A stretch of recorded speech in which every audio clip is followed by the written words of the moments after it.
Welcome to today's episode of Polished.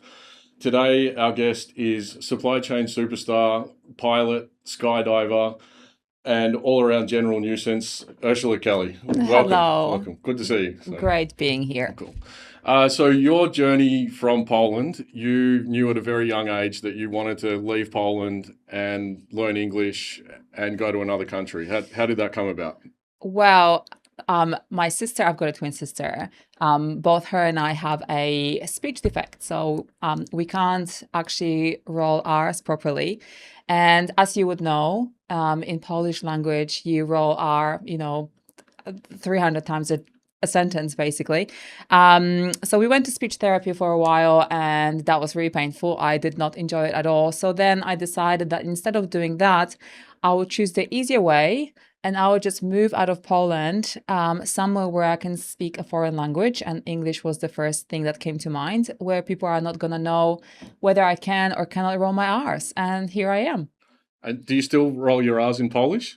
I can't. I cannot. Still can't do it. Okay. No. So if you, if I spoke to a Polish person now, they would be able to tell right away that there is something wrong with my speech. And it runs in the family. Like my sister's got it, my uncle's got it, our cousins got it for some reason. So I don't know where we got that from, but it's a family thing. Okay, I've got to improve my Polish because I've never noticed you rolling your R's in Polish. Yeah, because you can't roll yours. Yeah. But your Polish is really, really good. Yeah, I like when you speak Polish. It's very entertaining to me, I have to say. Like a chimp. Something like that, yes. So then you found your way to Perth and you started in logistics, and then eventually you ran your own company. Tell us about that journey. I started working in logistics when I was in England. I moved there when I was 19. I spent some time in the US speaking English, and I wanted to just try something different. Originally, I wanted to stay in England for 3 months only, and that turned into 5 years. Got my first job in logistics, loved it because there was always so much going on. Then moved to Perth and also started working for a transport company. I had my resume in my hand printed, you know, how we used to do it back in the day. I got on a bus. I got off the bus in Welshpool in WA, walked through the door to a transport company, and someone decided to give me a chance. Awesome. And that's how it all started, yes. And then eventually from that, you saw a niche in the market and you built your own company from nothing in like the mining and freight. Yeah, that's right. I got to the point where I needed to do something different, and I've decided that perhaps maybe I know enough about it to be able to do it on my own. I was very lucky, landed some big clients from the start, and that's how UC Logistics back in the day started operating. We were very focused on heavy haulage. Obviously, being in WA, that's what you kind of do. And yeah, that's how it all kind of started.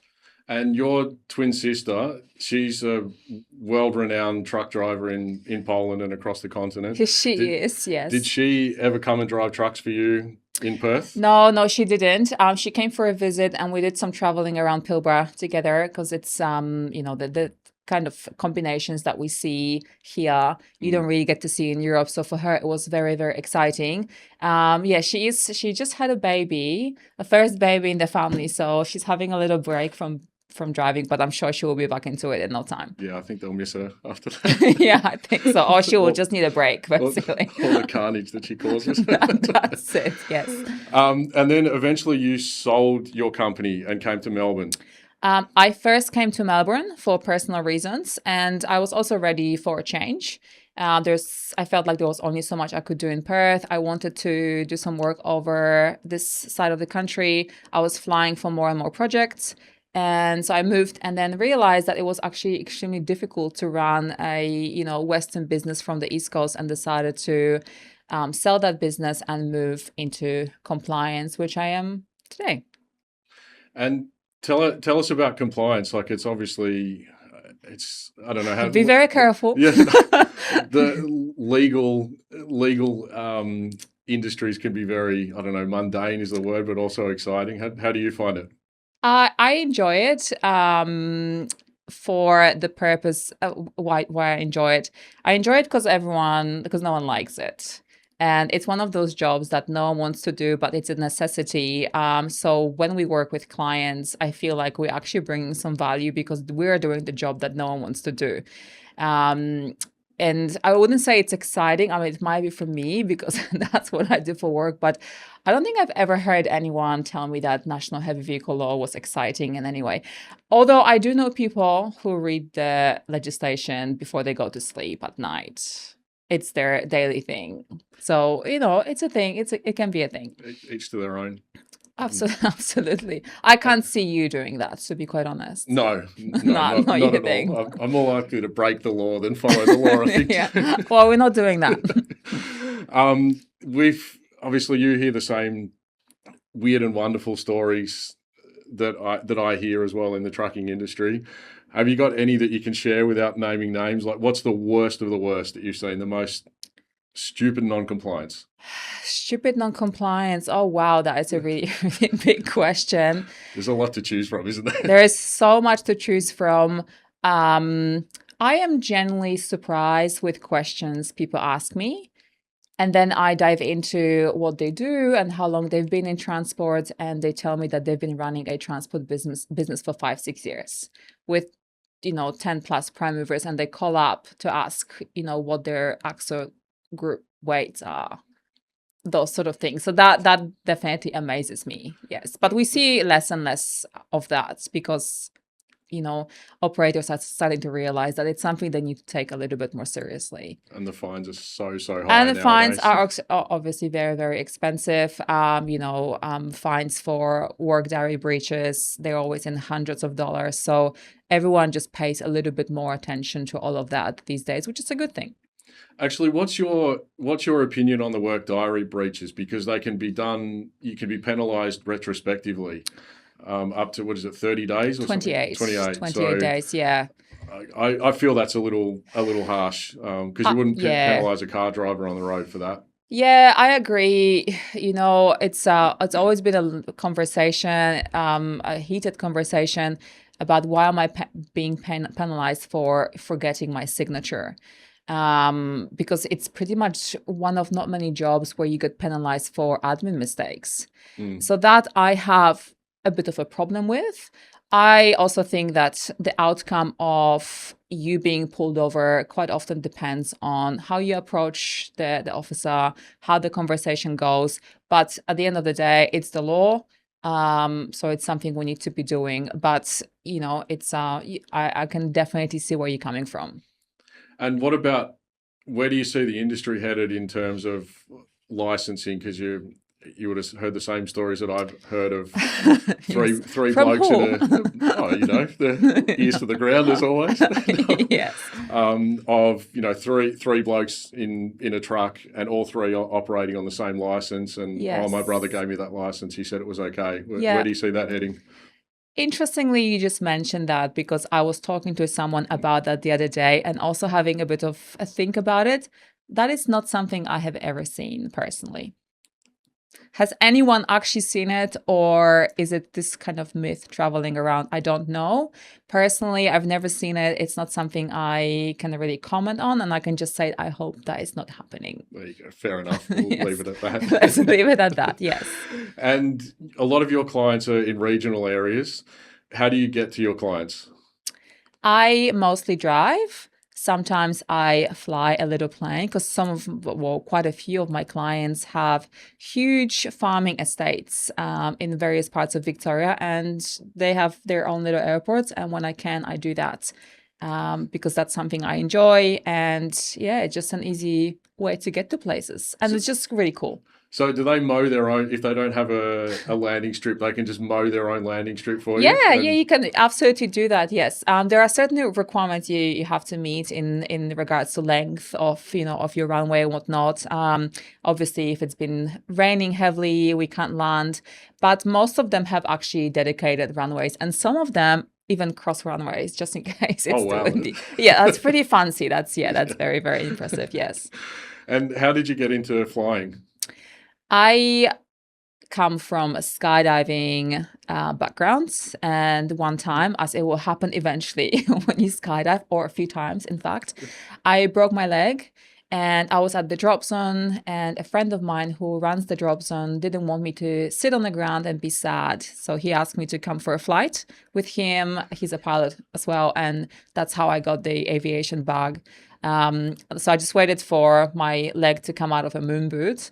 And I went straight to Jandakot Airport at the time to start my license. And I finished it here in Victoria. Awesome. I did my navigation training out of Lethbridge, actually. Okay. And my first solo navigation flight was to Hamilton into a big black sky because the weather was coming in. But I did it. I landed, turned around, and everything was good.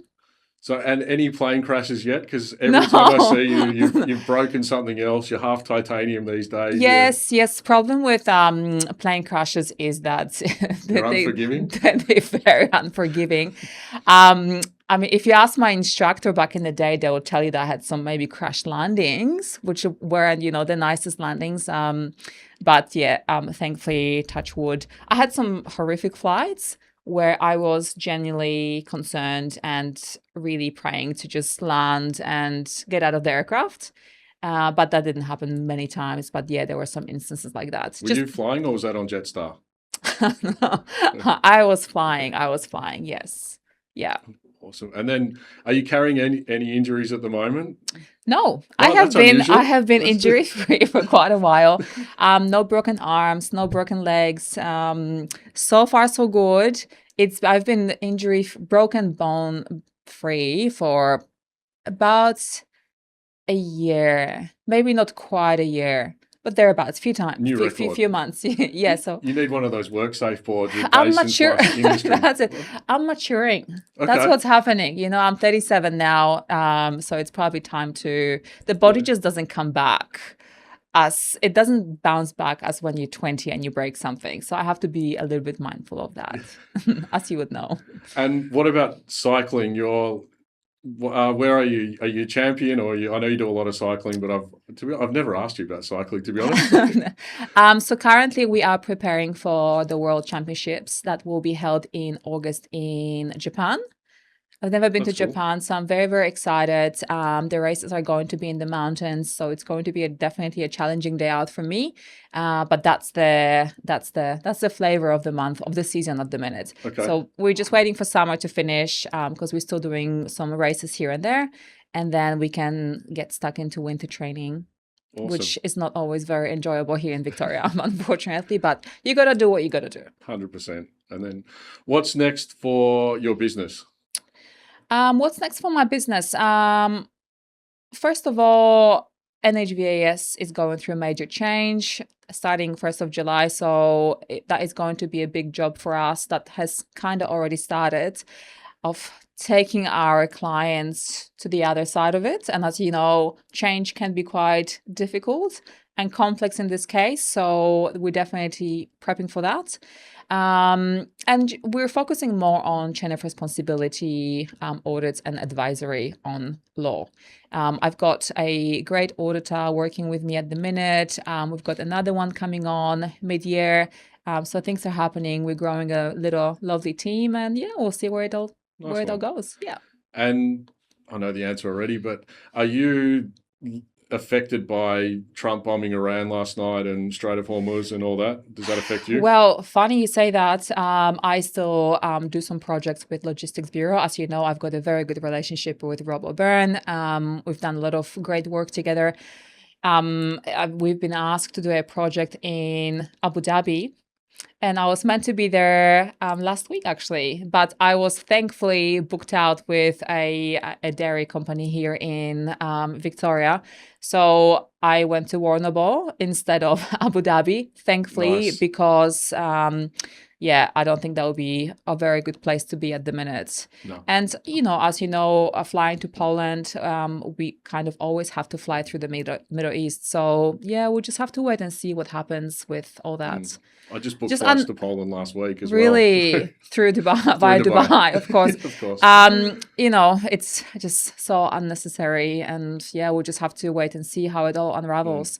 But it's quite unnerving not being able to go and see my sister and my little nephew. because he's gonna grow old, and I'm not gonna see him when he's very little. No one to corrupt him while he's still young and malleable. Yeah, exactly. That's it. I want to buy the big presents. I want to be the auntie that comes from overseas, you know? The cool auntie. That, That's it. So yeah, hopefully everything will settle eventually, and everything will eventually get back to normal. Okay. Awesome. It's been fun. Yeah. Thanks for joining us. Thank you so much for having me. Thank you very much. We'll see you next time. See you next time.